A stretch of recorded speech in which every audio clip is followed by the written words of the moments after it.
Bismillahirrahmanirrahim.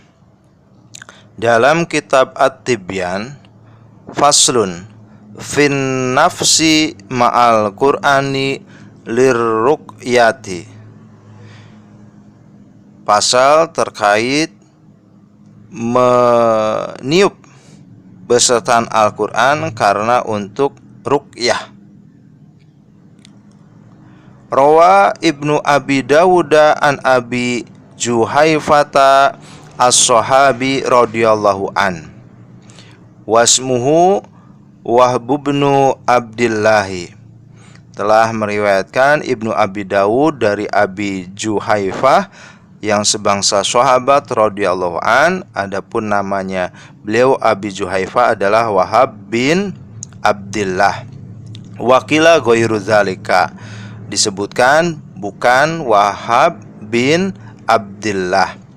Wa anil Hasani al-Basriyi wa Ibrahim an-Nakhai annahum karihu dzalika.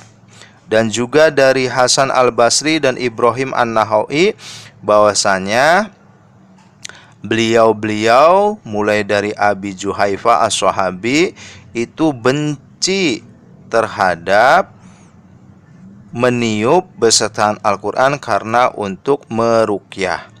Wal mukhtaru anna dzalika laisa bimakruhin. Adapun pendapat yang dipilih bahwa meniup besertaan Al-Quran karena untuk ruqyah itu tidak dimakruhkan alias tidak dibenci. Bal huwa sunnatun mustahabatun. Sebaliknya hal tersebut itu sunnah yang disukai. Faqad sabata an Aisyah radhiyallahu anha.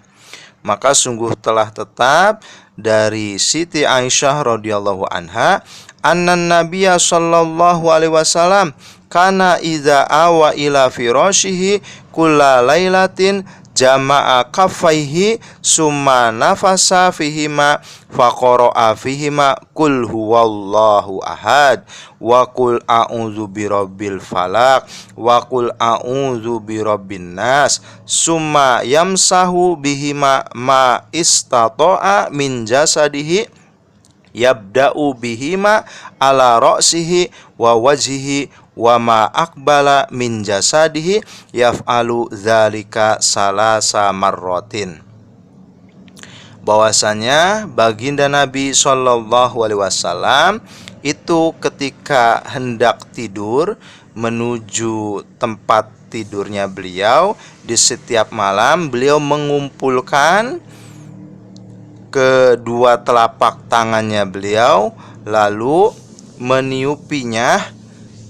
Lalu beliau membacakannya Qul huwallahu ahad, surat Al-Ikhlas, wa qul a'udzu birabbil falaq, dan juga surat Al-Falaq, wa qul a'udzu birabbin nas, dan juga surat An-Nas. Lalu beliau baginda Nabi mengusap dengan kedua telapak tangannya terhadap anggota yang Nabi kuasa menyampainya dari jasad beliau.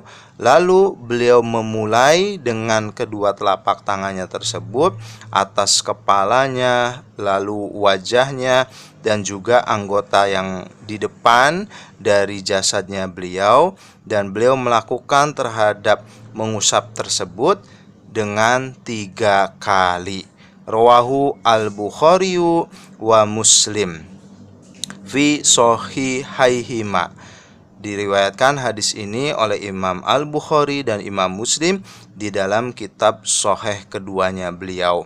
Wa fi riwayatin fi shahihaini ziyadatun ala hadza. Dan yaitu di dalam riwayat-riwayat di dalam kitab Shahihain atau dua sahihnya Imam Bukhari dan Imam Muslim terdapat tambahan atas hadis yang telah disebutkan tadi. Fa fi ba'diha qalat Aisyah radhiyallahu anha falamastaka kana ya'muruni an af'ala zalika bihi. Maka di dalam sebagian daripada riwayat tersebut Aisyah radhiyallahu anha beliau berkata, ketika Nabi itu sakit, maka beliau memerintahkan kepadaku untuk melakukan hal tersebut. Dalam artian melakukan mulai dari meniup tangannya beliau dengan membacakan Qul huwallahu ahad, katakanlah bahwa Allah itu ahad. Juga katakanlah aku berlindung kepada Tuhannya Al-Falaq, wa qul a'udzu birabbil falaq, dan juga wa qul a'udzu birabbin nas, katakanlah aku berlindung pada Tuhannya manusia. Wa fi ba'diha kana an-nabi sallallahu alaihi wasallam yang fusu ala nafsihi fil maradi allazi mata fihi bil muawwidhati. Dan di dalam sebagian riwayat lain bahwasanya baginda Nabi sallallahu alaihi wasallam itu meniup pada diri sendirinya beliau di waktu sakit, yang mana beliau meninggal di dalam keadaan sakit tersebut dengan membacakan ayat Al-Mu'awwidhat, yaitu surah yang memintakan pertolongan. Yang dimaksud adalah surah Al-Falaq dan surah An-Nas. Qalat Aisyah radhiyallahu anha, falamma saqala kuntu anfusu alaihi bihinna. Telah berkata Siti Aisyah radhiyallahu anha, ketika berat sakitnya Nabi, maka saya itu meniup atas baginda Nabi dengan surat Al-Mu'awwidhat. Juga wa amsaha biyadi nafsihi li barokatiha. Saya, kata baginda Aisyah radhiyallahu anha, mengusapkan dengan tangannya Nabi sendiri karena keberkahan tangan beliau. Wa fi ba'diha kana idza ishtaka yaqra'u ala nafsihi bil muawwidhati wa yanfusu.